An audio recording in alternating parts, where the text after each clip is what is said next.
ये poetry flight के window seat पर बैठे विश्वा के कानों में गूंज रही थी। उसकी आंखें बंद थीं, लेकिन कलेजे के सारे जख्म खुले पड़े थे।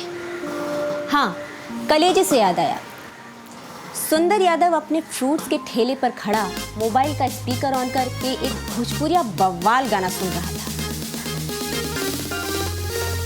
तोहरा का देखला करजबा में हुक उठला, मनवा में बार बार तोहर चलिया के हुक टूटला, मनवा में बार बार।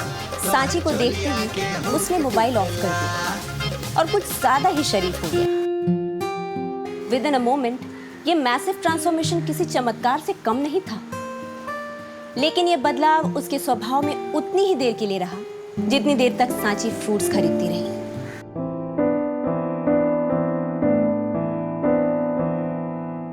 फ्रूट्स लेकर जा रही सांची के कानों में ये गाना धुन के साथ पहुंच रहा था।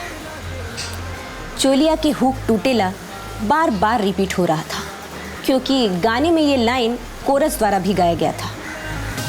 करजबा में हुक उठला। सांची ने अपना दुपट्टा सॉफ्टली ऊपर खींचकर ठीक किया और आगे बढ़ती गई। सुंदर यादव अपने मोबाइल का वॉल्यूम बढ़ाता गया और सांची को तब तक देखता रहा जब तक सांची एक मोड़ से मुड़ नहीं गई।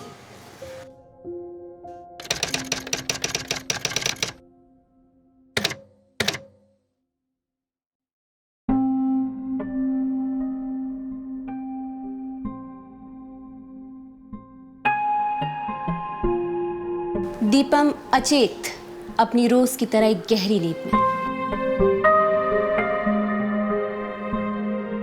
या यूं कहें कि अपनी एक जागती हुई दुनिया में सो रहा था। सांची ने दरवाजे पर एक हल्की सी दस्तक दी, जैसे कोई खूबसूरत लड़की अपनी चूड़ियों को खनकाकर इश्क को इनवाइट करती है। उसकी दस्तक का कोई जवाब नहीं आया। दरवाजे को थोड़ा अंदर धकेला तो दरवाजा खुला ही मिला। अंदर आकर उसने देखा दीपम अजीबोगरीब तरीके से सो रहा था। इंसान ऐसे तभी सोता है जब ठंड से ठिठुर रहा हो या फिर किसी खौफनाक सपने की साजिश का शिकार हो रहा हो। सांची ने हल्की सी चादर बेडरूम से लाकर दीपम को उड़ा दी, लेकिन दीपम में कोई हलचल नहीं हुई।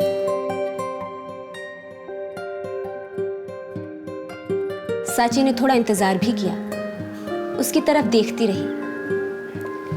चेहरे पर एक हंसी भी आई। ऐसा लगा जैसे एक पाक साफ रूह ने रूह को निहारा हो और बस एक दुआ बनकर मुस्कुरा दिया हो।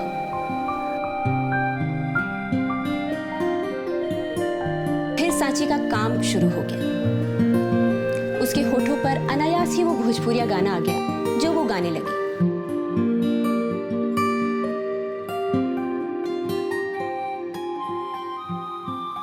किचन के आसपास का काम निपट चुका था। अब वो बेडरूम में चली गई।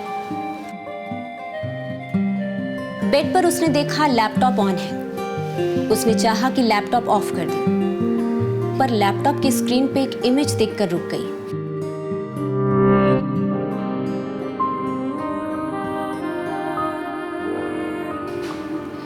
किसी हॉलीवुड एक्ट्रेस के हॉट इमेजेस थे।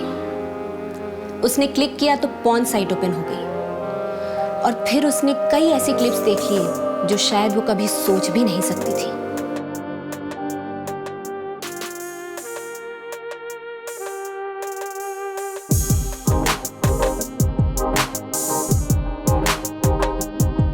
उसने लैपटॉप बंद नहीं किया, बस चुपचाप अपना काम करने लगी, लेकिन अपने अंदर हो रहे कंपल्सिव रिएक्शन को कंट्रोल नहीं कर पाई। बार वीडियो क्लिप्स उसे दिखाई देने लगे। बार बार वो भोजपुरिया गाना उसे सुनाई देने लगा और बार बार दीपम को भी अपने बेहद पास महसूस करने लगी।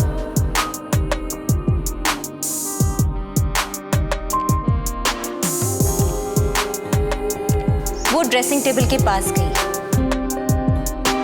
और आईने में अपने आप को देखने लगी।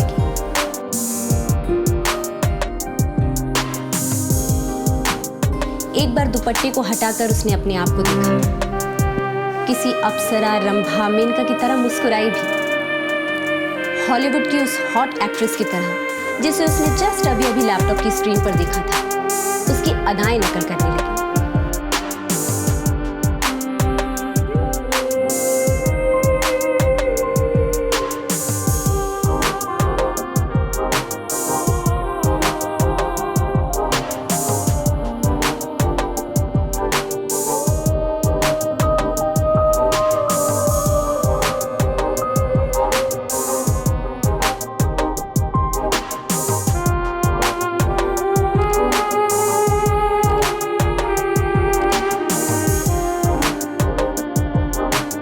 जाने कितने लम्हे बीत गए। अब उसके जाने का वक्त हो गया। वो जाने लगी, लेकिन दरवाजे के पास जाकर रुक गई और दीपम के बिस्तर के पास आ गई। उसे देखती रही, फिर उसके बगल में जाकर लेट गई। चादर का एक कोना खींचकर उसने अपने आप को ढक लिया। अब एक ही चादर के नीचे, एक ही बिस्तर पर सांची और दीपम दोनों थे।